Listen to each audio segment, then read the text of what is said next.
Media Melanie Talks TV. I'm Melanie, and today I'm back to talk about Poker Face Season 2 on Peacock. It's by Rian Johnson, who we know from Knives Out, and it stars Natasha Lyonne.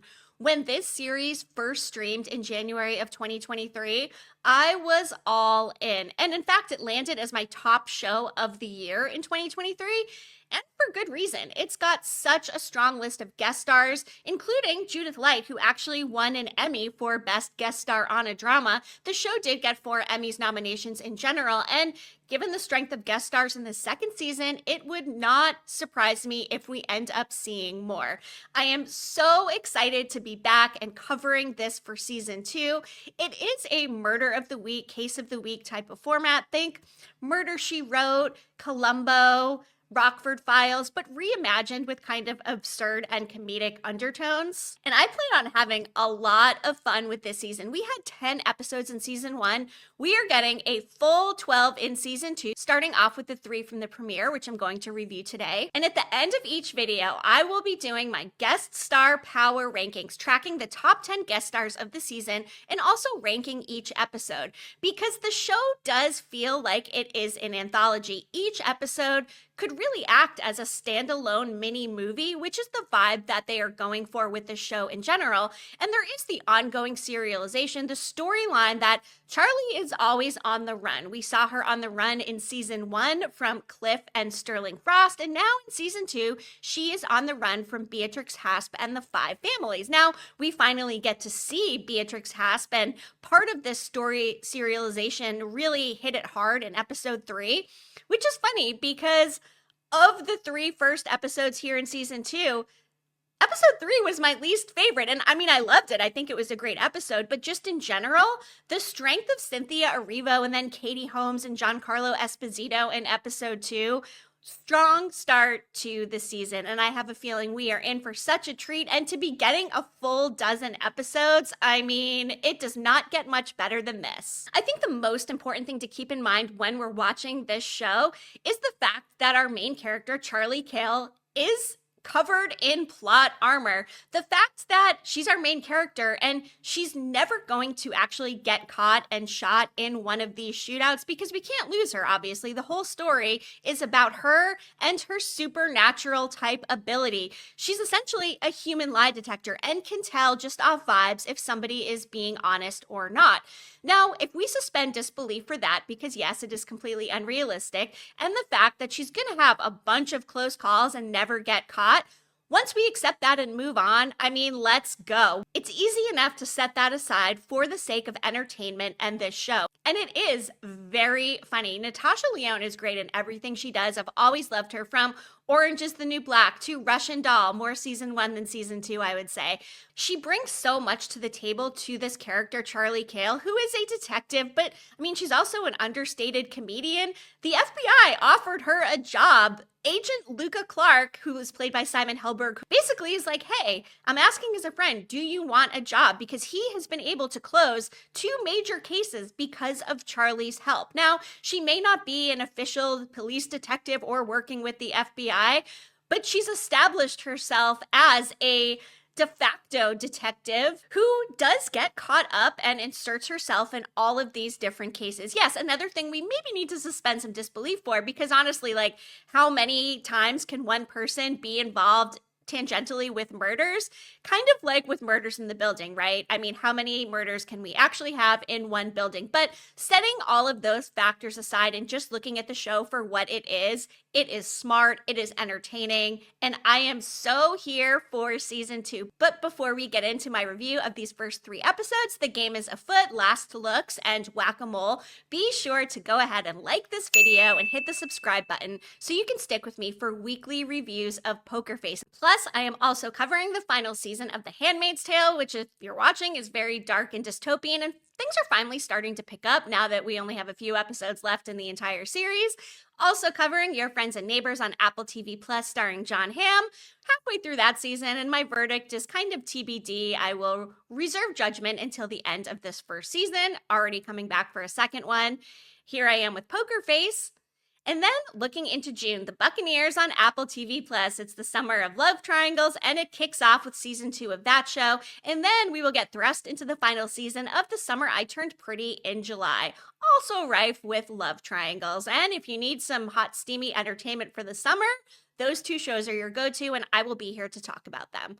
Okay, let's get into these first 3 episodes. And you definitely want to hang out for the end of the video so you don't miss my guest star and episode rankings. I appreciate how the show really plays with time. They do a solid job of presenting us with the current storyline, establishing the characters, and then sort of reverse engineering and showing us exactly how it happened and inserting Charlie into the equation. I mean, in some of these episodes, we don't even see Charlie until 15 or 17 minutes in, and that's fine because these are meant to have a feel of a standalone type of film, while incorporating this idea of Charlie being on the run that really facilitates her getting thrust into these different crime situations. Holy Butt Munch, the game is afoot. Cynthia Erivo has entered the chat not once, but 5 times. And if you know Cynthia Erivo, you probably love her. We just saw her in Wicked.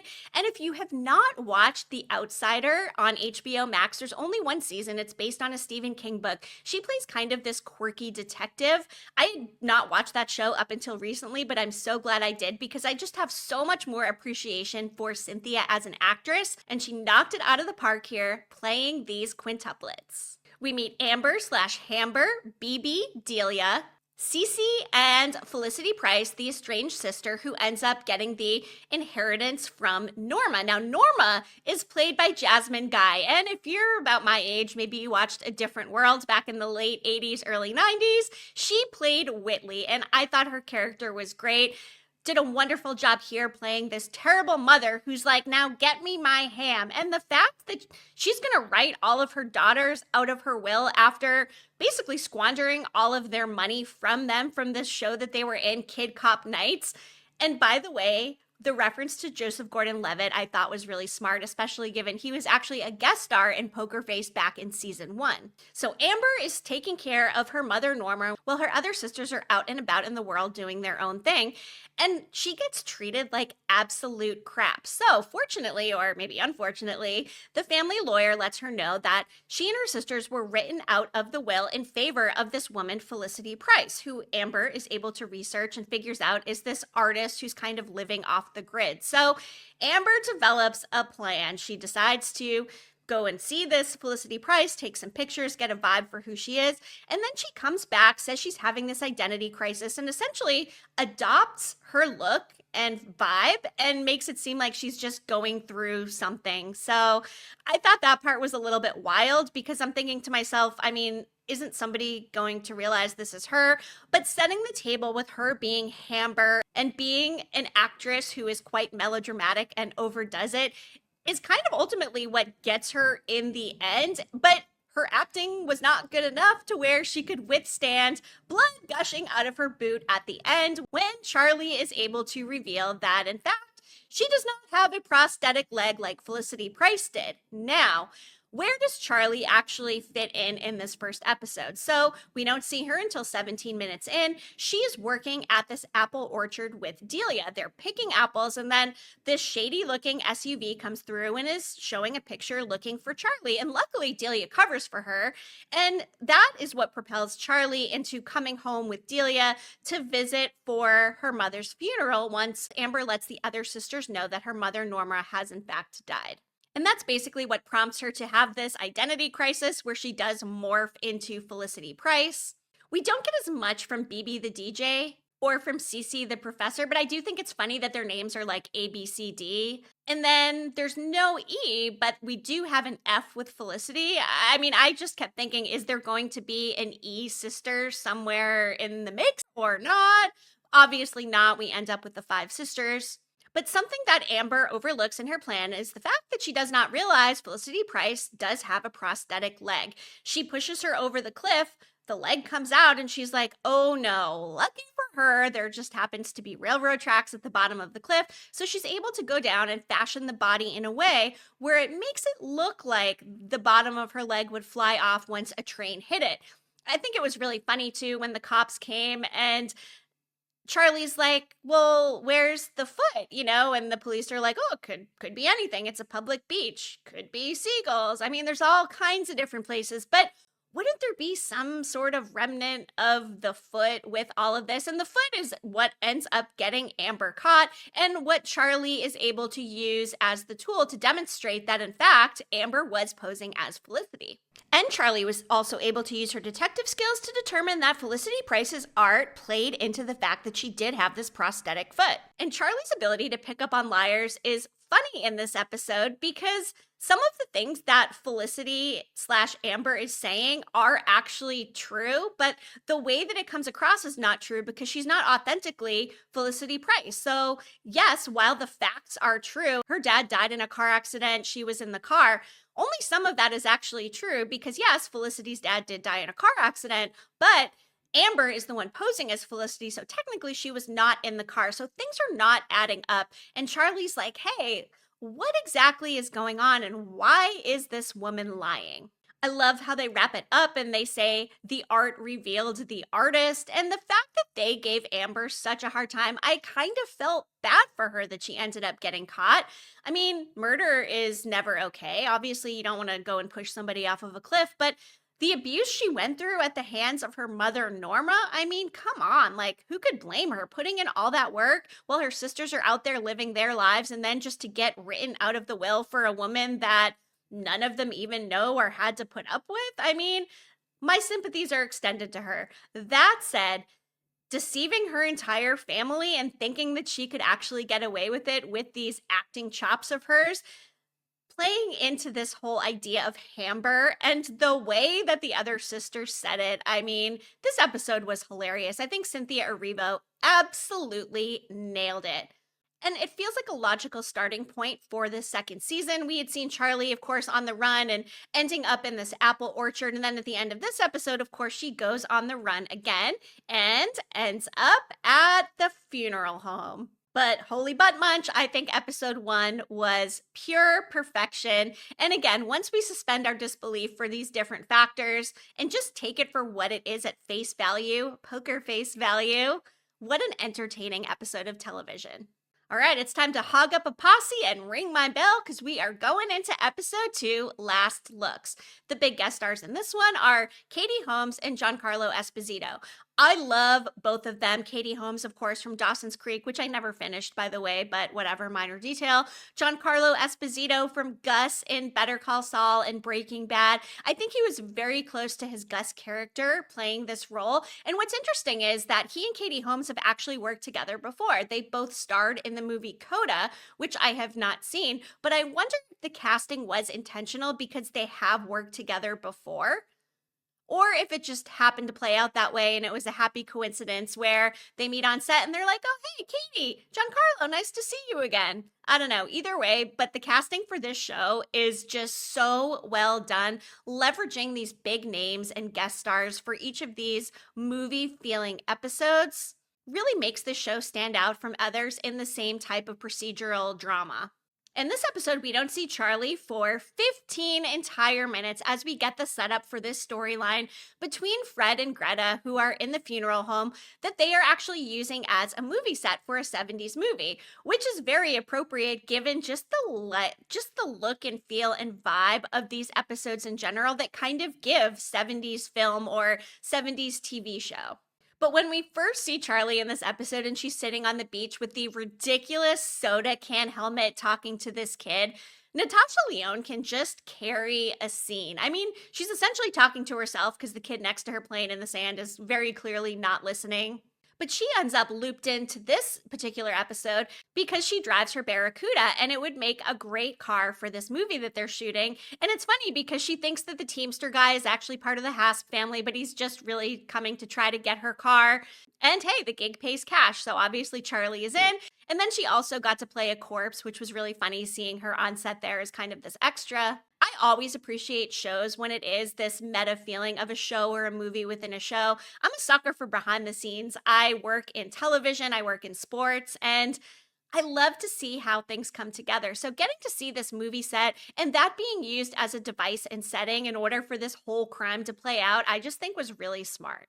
And I think one of my favorite things about this episode is the end of it. The cinematography, that Ring My Bell song playing on the record with Greta's ashes pressed into it.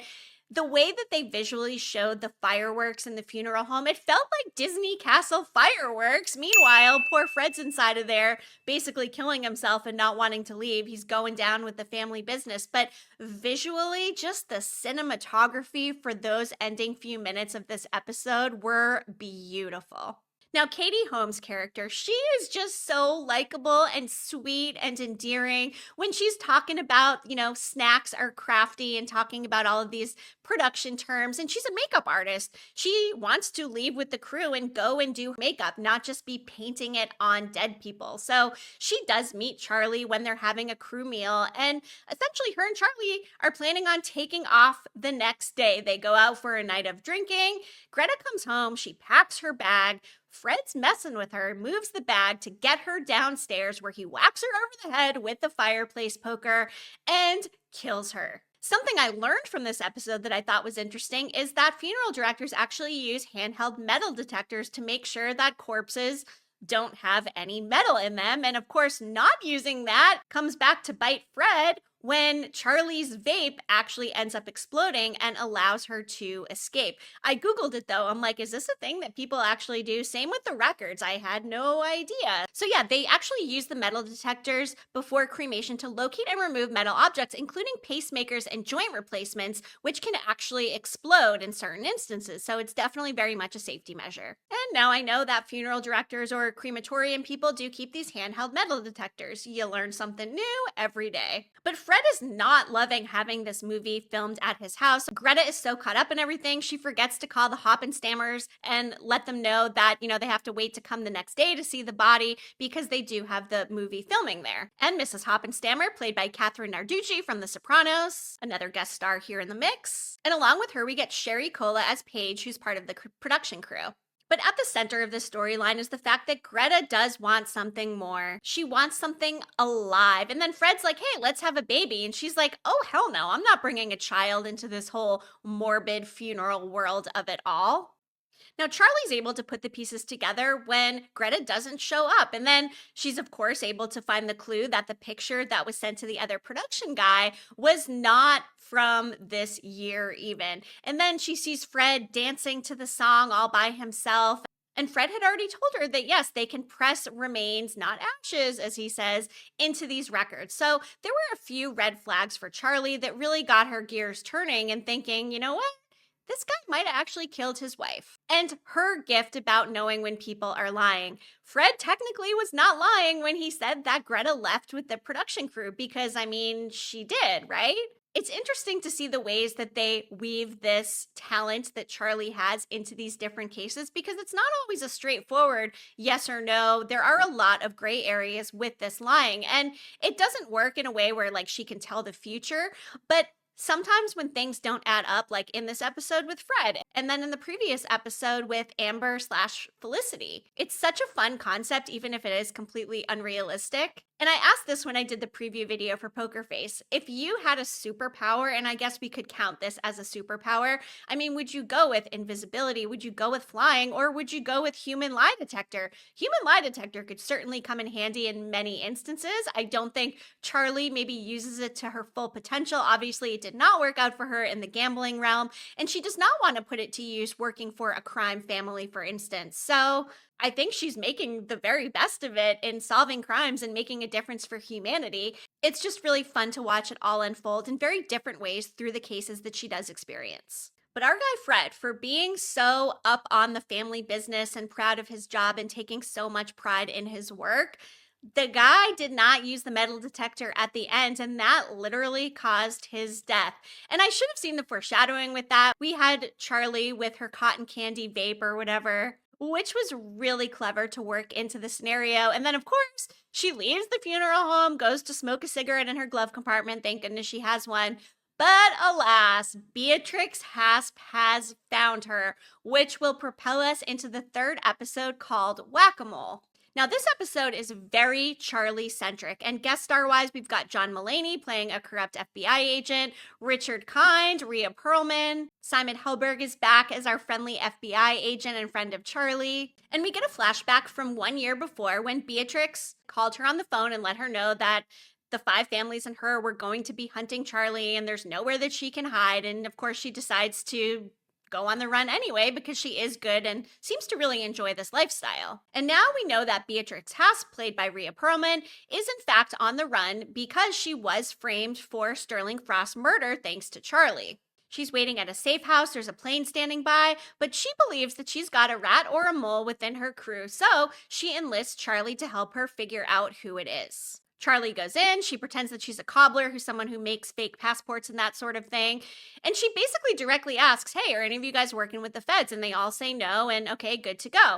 But then Beatrix's husband, Jeffrey, played by Richard Kind, says that he's not either. And Charlie just kind of lets it slide, which we find out later on, because obviously she wasn't going to give up Beatrix's husband right in front of her. Now, meanwhile, Jeffrey also knows that there's a mole in the FBI, John Mulaney's character, who is actually working with Beatrix as well. So there's 2 levels of deception here. So we have Jeffrey, Beatrix's husband, but also Danny, the agent played by John Mulaney, who are both working both sides. Now, Jeffrey does not want to actually give up the mole until he is in witness protection and his wife is locked up behind bars.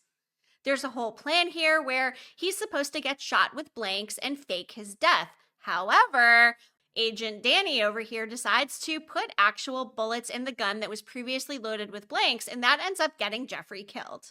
And then once Beatrix finds out that Jeffrey is actually dead, she says, hey, give me a pilot and I'll tell you who the mole is. And then she says it's Maverick McTitticutty.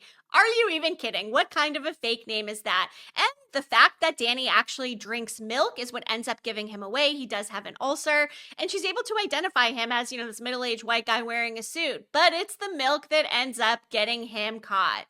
Meanwhile, Danny's trying to tell Charlie, hey, I'll give you some money if you end up saying Luca is the mole. He starts out at like $16,000 and then ends up going over $100,000. But maybe he should have started a little bit higher because it was pretty insulting. And either way, I don't think she would have taken the money anyway because she's friends with Luca. Now, at the end of it all, Beatrix does agree to testify. She helps get this compromised agent caught. And then she calls off the hit on Charlie. And so it would seem that Charlie should be free to go, right? But it's never gonna be that easy. So who is going to be on her tail next? I guess that's the big question here. Now, this episode actually ended with the song Barracuda by Giancarlo Cale. It's a 1974, and it's a completely different song than the Heart Barracuda version that we heard in the Poker Face Season 2 trailer. While that song is playing, we see Charlie take out a map and then just randomly kind of put her finger down, and guess we'll find out what her next destination is in Episode 4. Episode 4 is called The Taste of Human Blood. Are we getting vampire content, maybe? I will say I would not be upset with that. Recently watched Interview with the Vampire Seasons 1 and 2, and now we know that that show is coming back in 2026. So, I don't know, I think Taste of Blood, I think vampire. Of course, it could go in a total different direction. We will see. But we have 9 more episodes this season, and I could not be happier to come back and cover them each week. So, first, let me get into my episode ranking. So far, of these 3, The Game is Afoot is definitely my top pick so far. Cynthia Erivo playing all 5 characters was just phenomenal. And then Last Looks, because Katie Holmes and Giancarlo Esposito just rocked this story, and it felt like a standalone movie, and the cinematography of it all, gorgeous television.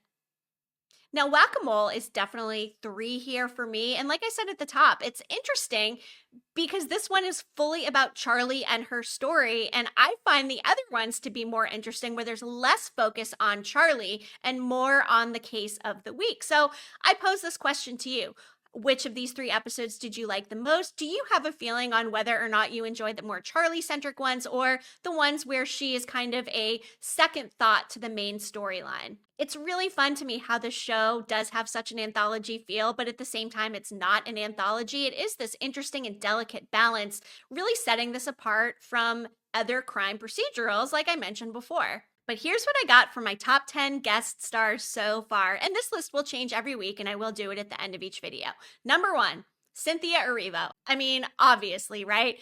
She could not have done a better job playing all 5 of these very different sisters, just bringing so much humor and depth to each one of the characters and being both the responsible party and the victim of this crime.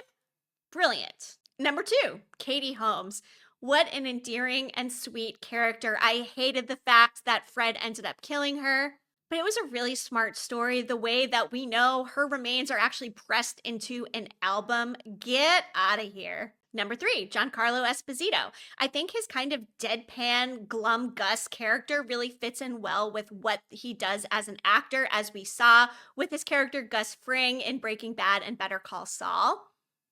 I did watch him in that AMC show Parish. I only got through 1 episode and I really didn't love it, but in general, Giancarlo Esposito, awesome and perfect casting for this role. I'm going to put Jasmine Guy at number 4. We did not get a lot of her as Norma in episode 1, but what we did see was quite good. I mean, she played the evil mother to a T. I'm going to put Simon Helberg as number 5, and I mean, yes, he is a guest star because we don't see him in every single episode, and we did see him also in season 1, but he's just such a nice, friendly face for Charlie, and he really has her best interest at heart, and I think he's a fun FBI agent, and I felt kind of bad for him knowing that his agent friend Danny was double-crossing him, but I look forward to seeing more of him potentially in this season. I would imagine we will. I mean, we got him throughout season 1, so one would guess that Charlie will also get herself involved in other cases that are tangential to what he is working on.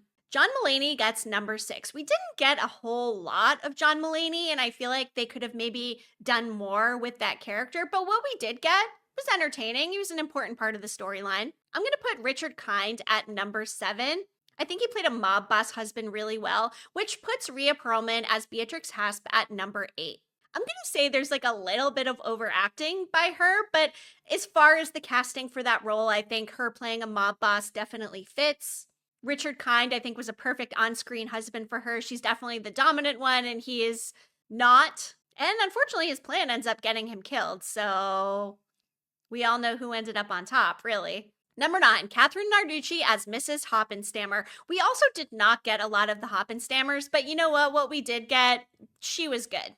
And then Sherry Cola as Paige, who is on the production team. Smaller role, but every single person had an important part to play within the storyline of these 3 episodes. And I'd like to know, what do you think? Who are your top 3 guest stars from these 3 episodes? And do you have Cynthia Erivo at the top of your list, or what? Moving into the rest of the season, I am most interested to see, what is Charlie's next big hurdle or roadblock going to be?